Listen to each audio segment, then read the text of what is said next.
Hey, what's up, everyone? Pastor Jamz here with the first episode of the newest podcast from the channel. Episode 1, consider this the pre-episodes to the big grand idea of what I actually want to do with anyone, honestly. I couldn't think of anyone better than my first guest to be someone who's like a brother to me, my best friend, Anthony. Anthony, say hi. What's going on? How we doing tonight? We're doing great. And we were throwing some topics around, and we landed on something that we thought we could talk on for hours and hours, honestly. We're talking about Cigarettes After Sex, our personal top 10 songs of the band. So I'll let you go ahead and tell them first how you found the band and your thoughts on them and stuff like that. All right. So, I first found out about Cigarettes After Sex because of my best friend to my right. Of course, I've heard of them before, but I've never really, never was curious about how they sounded. And I think the first song that Junior had played, I cannot remember what song it was, but it was definitely one of the top hits. And I remember it was me and my girlfriend. We listened to them and we automatically just fell in love with them. The way that their sound is, the way that the singer, Greg Gonzalez, his voice sounds. And we were curious and we started listening to them, and ever since now we find them as one of our favorite bands ever. So We actually saw them. did, yeah. We went to Austin and saw them this past October. I mentioned in a previous video, I have a tattoo of them. I know it was blocked out when I did that review by the cover of the album. Yeah. But I have a tattoo of them. I also was introduced to them back in 2017. Interesting trio, the three of them. There used to be four members. Philip Tubbs, however, left in 2018, I believe, to pursue his own career as an artist. But Greg Gonzalez, main singer from El Paso, Texas, so showing some Texas love. And, the interesting Randall Miller, bassist, and Jacob Tomsky, who is probably the most interesting out of the three and very strange with the Instagram videos and lives that he does. But besides that, let's get started. And I know there's only one microphone, but I mean, this is pre-production to a grand scheme of things of what we actually want to do in the future. So for now, I personally think it's good to put the center of attention on whoever has the mic. So we're going to be naming our top 10 personal songs of Cigarettes After Sex. From 10 to 6, we're just going to name them off, not give reasons why, or else the video would be quite long. And just for these starter videos, these first few episodes, we're going to try to keep it really short and simple to the point. So, I'll be going first, actually. I have my list here. It was really difficult for me to pinpoint 10 songs, top 10 songs, considering they're my favorite band, one of my favorite bands. But from 10, I'm going to say Apocalypse. That might shock a lot of y'all. 9 is K. 8 is Nothing's Gonna Hurt You, Baby. 7 is Stop Waiting. And 6 is Kiss It Off Me. I'll hand it off to you so you can say your 10 through 6. I am actually genuinely surprised. I know, like, before we started this video, we were talking to each other, and we both said, like, hey, we're both going to be genuinely surprised. And I'm honestly, just hearing your 10 to 6, I'm pretty surprised by that. Starting off with number 10 of mine, I have Affection. Affection's number 10. Number 9 is Bubblegum, which honestly, surprising, right?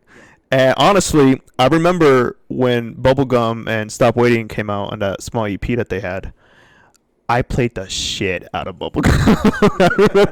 I remember when we went to the concert, Bubblegum was literally the song that I was waiting for. But like exactly you said, there are so many great songs that they have that it was just impossible and hard as fuck to really pick only 10 and shit. So, but yeah, number 9, Bubblegum.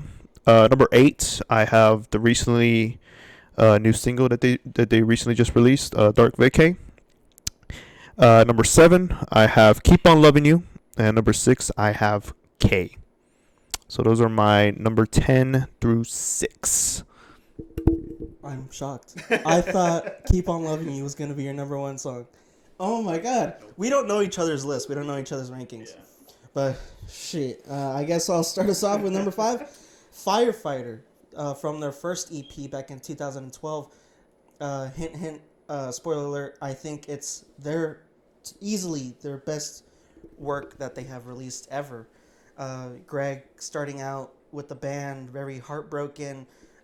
Even the track itself does. No, I think this started everything for them, considering that they didn't really have the budget to make something so clear and clean and mastered with all this expertise and engineering. You really hear that gritty, grimy sound to the noise and of the production, and it goes so well with these tracks because if you I don't know if y'all know this or if you knew this, they recorded this in an empty stairway, and you just hear like the so much of the echo goes so well with, and I do have to say that the EP in 2012, some of Greg's best writing in terms of poetry, but Firefighter's so amazing. He really lets it go with like those haunting yet beautiful the organ keys that Philip Towes was providing back when he was still with the band. So that was my number 5 spot, Firefighter. Okay. Very good number 5 pick. So I was in a bit of a dilemma trying to come up with my number 5. For some reason it was like 10 through 6. Like, don't get me wrong, those were hard to like figure out. But number 5 to me, dude, that's like you're in the middle. Like you of course love all these songs and everything, but number 5 to me was just like the hardest. So I am in a tie between Cry or Heavenly. Both songs are great. I think Cry was even before you showed me them. I think Cry was the first song that I ever heard from them because of, of course, social media, Twitter, Instagram. People always add audio music to their posts and everything. And I forgot what year it came out, what Cry came out, 2019. Yeah, I think that was the time when they were just, starting to get big, and so people started posting them on social media and everything. But yeah, and then Heavenly, it's just a beautiful song to me. Cry is very sad, obviously, so a lot of people can relate to that song. But Heavenly is just, I don't know, just the way that it sounds, the drums with Greg's voice and the synthesizer that they use. Overall, they're just a master at using that synthesizer, dude, and the organ and everything. Like it's beyond beautiful. So yeah. I know it's not really an answer on what number 5 is, but but yeah, it's either Cry or Heavenly. If you had to tell me right now, like what I would pick, I would probably pick Heavenly. Okay. Heavenly, and then probably I don't want to kick Cry out because that's one of the best songs, obviously. So, but yeah, I don't know what the hell I'm doing. I'm just in a dilemma still about which one I would rather pick. But if you had to ask me, I would probably pick Heavenly, just tad bit. But yeah, that's my number 5. Sounds great. Consider it an honorable mention, Heavenly or Cry. I can do that. Number 4, very personal song because I relate so much to it. It's gonna be Touch, off of their 2019 release as well. Back in 2019, it's called Cry, the album, and I named it Album of the Year. Very beautiful stuff, considering that they were growing past their debut release, their full-length album in 2017, self-titled. They were starting to really kick off, like skyrocket. Greg Gonzalez really had, and he still has something going. They have 23 million monthly listeners on Spotify. One of the biggest bands in the world, selling out shows left and right. Even internationally, not just here in the U.S. They're considered quite big in Mexico and in European countries. But Touch, like I said, it's very personal to me. I relate literally to every single line except for there's only one line. The line where he's talking about he's watching his girl do a line of coke off the table. That is literally, I shit you not, the only line I don't relate to. But everything else, from start to finish, I'm like, yeah, did he make the song about me? But oh my god, it's so amazing, so beautiful, cause it's higher, like fast, much of a faster tempo, and it's such a depressing, sad, heartbreak song. Uh, very, the girl doesn't want to be with him anymore, and like a snap, like a quick sudden change, and he doesn't know what to make of it. He doesn't know how to react, and he's just crying and heartbroken. And the way he describes his emotions of what he was going through at that time was, it's very amazing how he can portray things like that and poetry and stuff like that. Fun fact: he performed it with the band on Jimmy Kimmel Live, but for some reason they took it down like 2 weeks later. So that's weird. But number 4 is Touch. Very nice. Also, I can relate to the girl doing coke. I'm just kidding. No, I can't relate to that shit. Um, I do like that song too, and like we said, of course, at the beginning of this video, it was very hard to pick 10 out of all their songs because honestly, all their songs are amazing, dude. Yes. All their songs. For my number 4, I have put their recently new singles. I put Tejano Blues as number 4. Um, I forgot the last time they actually released. It was motion picture soundtrack that they last released, right? For Christmas. And they released Tejano Blues in what, March? February? Late February? Early March? Somewhere around that time. And I remember when that single was released, of course, we were just freaking out. And so I remember I had put it on in my car and immediately just it sounded different, but it sounded like they made another masterpiece. Um I think the way that it sounds kind of like a summer song a little bit, like you're driving to like the beach in a convertible while having tequila sunrises or something.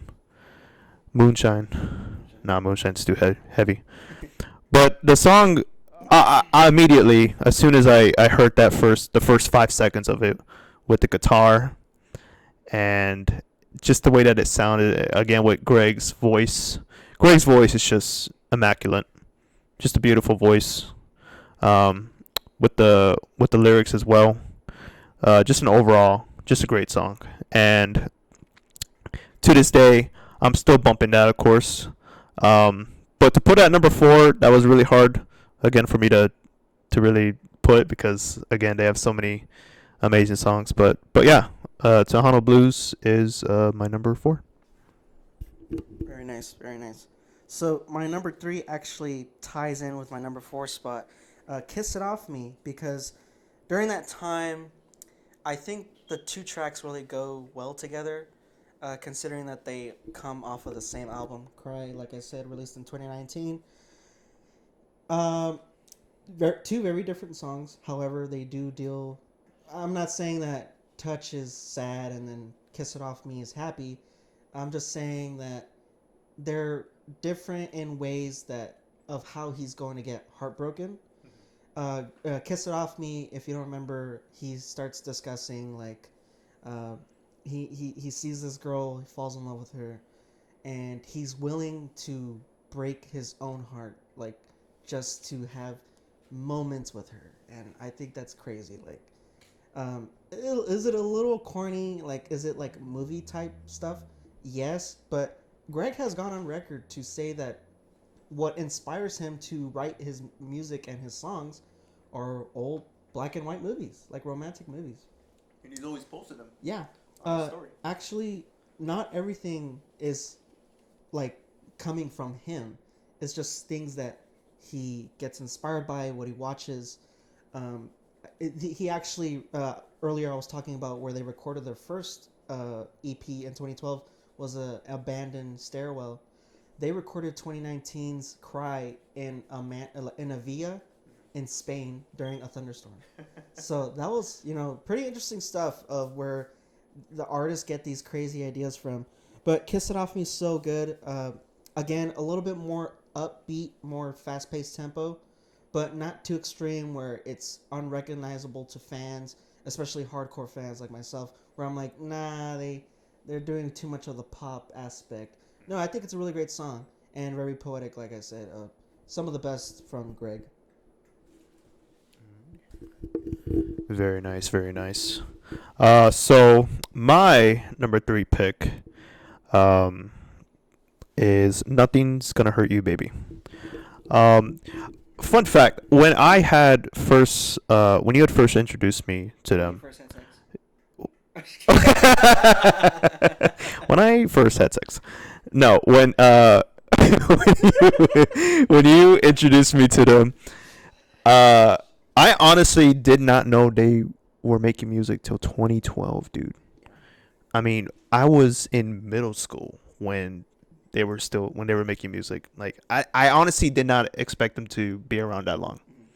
I thought like they had just when he had showed me them, I thought they had just came out like 2 years ago, 3 years ago and shit. But no, dude, they've been doing this for I don't even know what is that 2012 the year that you officially started? Actually, no. They started in 2009 or 2008, 2009, where they released Romans 16:9. I believe that's what it's called. I know it's called Romans for sure, but it was never released. However, you could still find it on YouTube and SoundCloud. You know how people leak stuff and stuff like that. Um, that's a topic for another day, but I could care less about that. Okay. But yeah, going back to my number three pick, it is "Nothing Is Gonna Hurt You, Baby." Um, Honestly, when I first heard this song, it was just one of those songs where, like, uh, you know, it just this song just feels like a protection in a relationship. You know, of course, you want to tell your girlfriend or boyfriend that you don't want to, you're not gonna hurt them. You're gonna always be there for them. You're gonna protect them. You're gonna love them and everything like that. And this song kind of just, it just made me think of my girlfriend, and it just I don't know. It's like I connected familiar to that song because of the lyrics and kind of like I guess you could say the romantic vibe that you can get from the song like that. So I don't know. I just connected. I connected it very well to that song, and that's why it's always been one of my favorites. So yeah, number three is "Nothing's Gonna Hurt You, Baby." Very nice. How sweet of you, Anthony. And it makes me think of you too. Hey, I do have to say, we are sipping on water during this video. I see you haven't sipped your water yet throughout this whole thing. Yeah. Have you? I don't know. Maybe I haven't. Oh, okay. Oh, I don't. Maybe it's just me. And we do have an audience member in the back of production, which is Anthony's girlfriend. So how sweet to say that song. So my number two spot is actually Tejano Blue. That might come off as a surprise, considering that this is my number two spot. My number two spot out of their whole discography. But I'm so excited for X's that's coming. Their third full length album that's coming out in July. I think they have blown it out of the water with this track. It's very, very, very fast paced and upbeat, more of a higher positive tempo. Like I said, I also do get that summer vibe. Excuse me. That summer vibe, drinking a tequila sunrise and very romantic sense. It's not really I wouldn't call it a depressing or more emotional sensitive song. It's just sweet and to the point. And there are dark lyrics on there though, where he is being dragged by this girl, but he likes that. He is swimming in leather, where he is giving the, how can I say, interpretation that he is being dominated by this lady in What do you call those? dominatrix. Dominatrix? Yeah, But what is it called that people that like to be like humiliated? submiss like he's being submissive. She's being dominant and stuff like that. There's like a specific word for Maybe. it. Masochist? No, masochist is someone who Who enjoys. enjoys hurting? Yeah, Okay.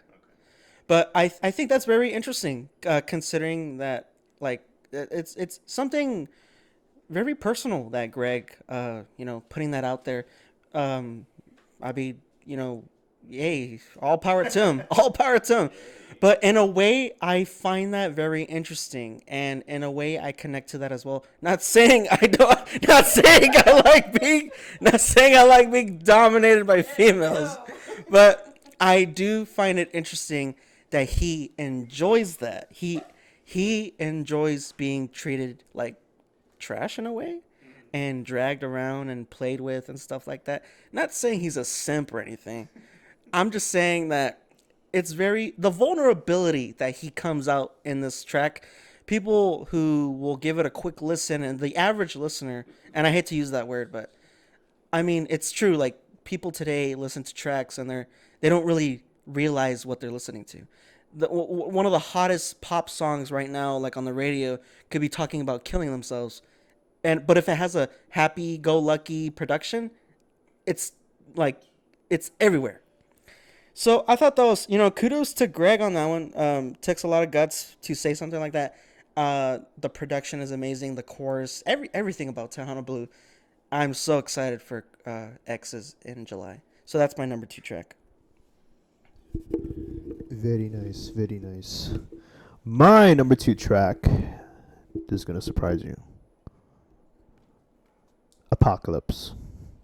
Apocalypse is my number 2 track. I know it may not be surprising to y'all because it's like one of their. I'm pretty sure it is their biggest hit, but surprisingly enough, I do have, in my humble opinion, this is all just our opinion. First of all, so don't trash us in the comments, please, Mom, please. But yeah, number 2 is Apocalypse. I remember first hearing this song, and I automatically knew, because it was one of the first songs I heard from them. I automatically knew, holy crap, this band is different.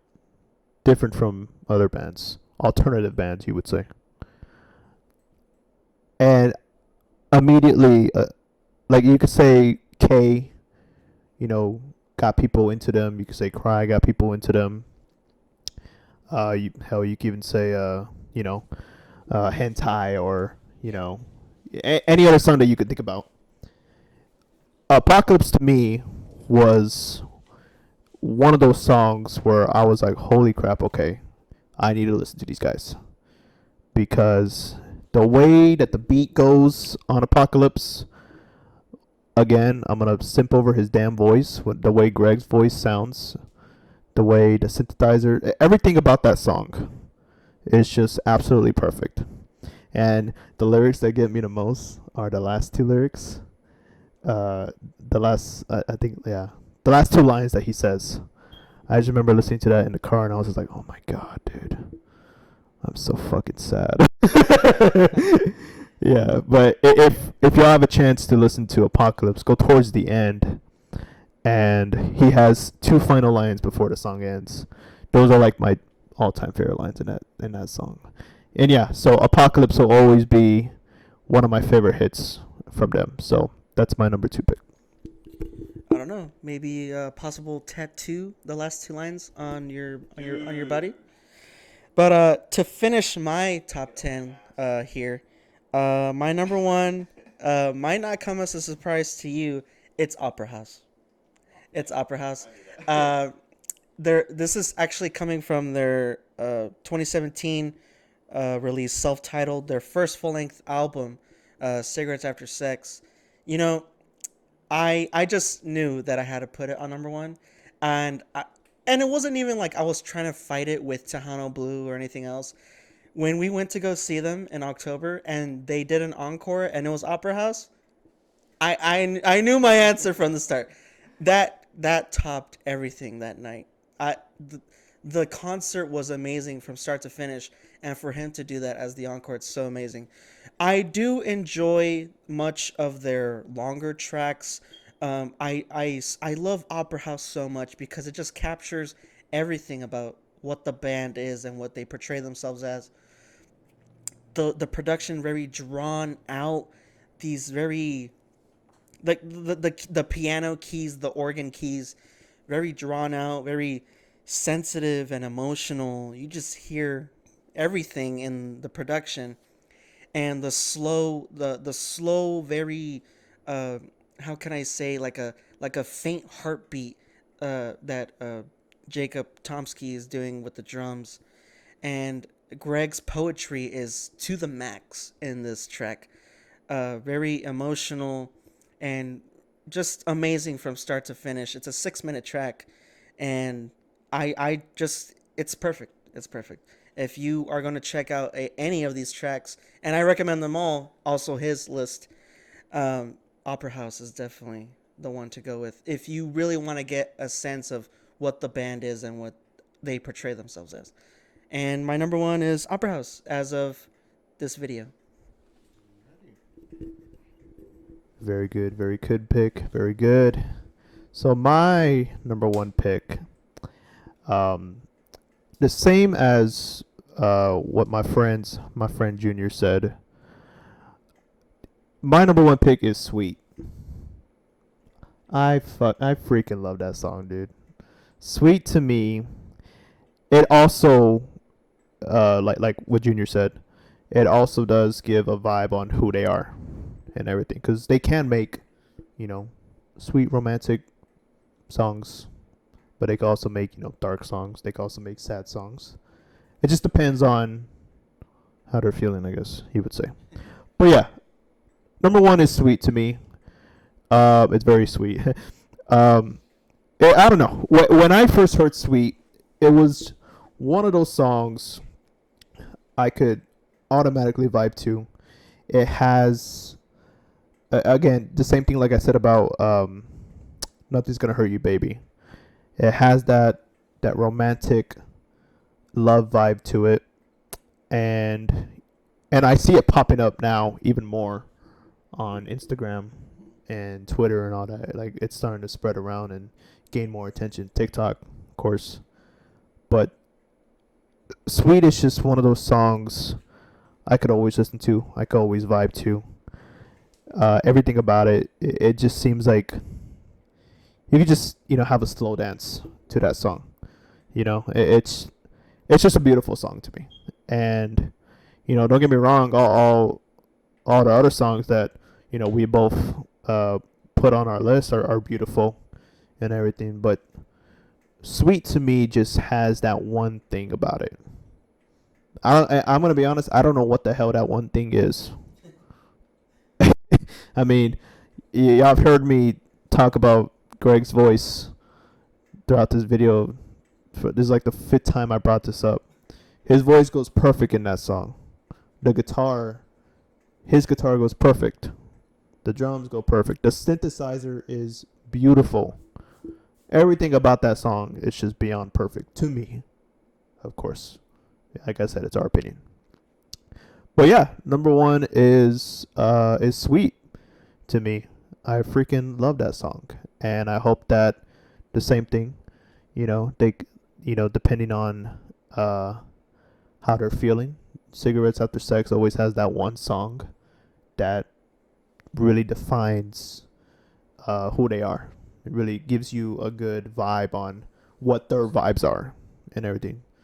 So yeah, if you're in a romantic mood, love mood, I do highly recommend Sweet. So that is my number one pick so far. We'll come back. We'll come back in July to talk about exes, and maybe our list will be updated.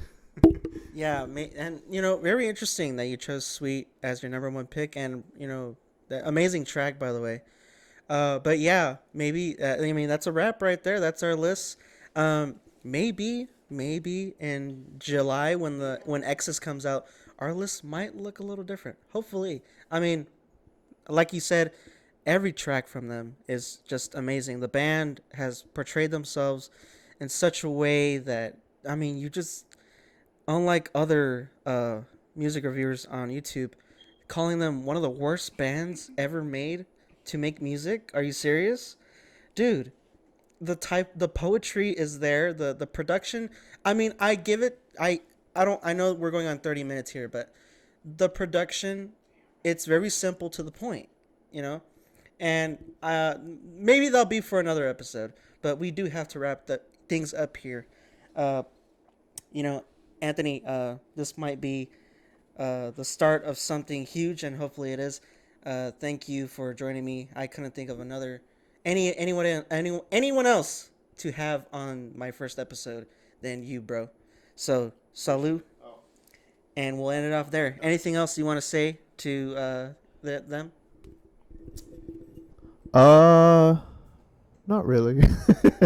I just, like you said, I hope that this is the start of something big for the both of us. And of course, the more that we go on, the more we're gonna bring people on, like someone behind the camera. And and of course, we will have two mics eventually. Hell, we're gonna have our own. We're gonna make a neon light that says "Talking Jams." Talking Jams. So, but yeah, I appreciate y'all watching and everything. And yeah, that's pretty much it. So I hope y'all enjoyed the first episode. Consider it the pre-episodes. These next few sessions that I'm going to be doing with various people of Talkin' Jams. That's going to be the big picture of the podcast that I want to be doing with, honestly, anyone who just wants to talk music, different topics and stuff like that. This was the top 10 cigarettes after sex songs of my own and my guest over here, Anthony, my best friend and my brother. So hopefully y'all enjoyed that. Make sure you like, share, and subscribe if you enjoyed, or if you disagree, give us your top 10 or your favorite track at all. Go listen to Sweet and go listen to Opera House. Go listen to Sweet if you're happy and you're romantic. You want to tell your girlfriend or your boyfriend you love them. Go listen to Opera House if you're depressed. The split difference between us. Anyways, see y'all on the next video. Pass the Jams out.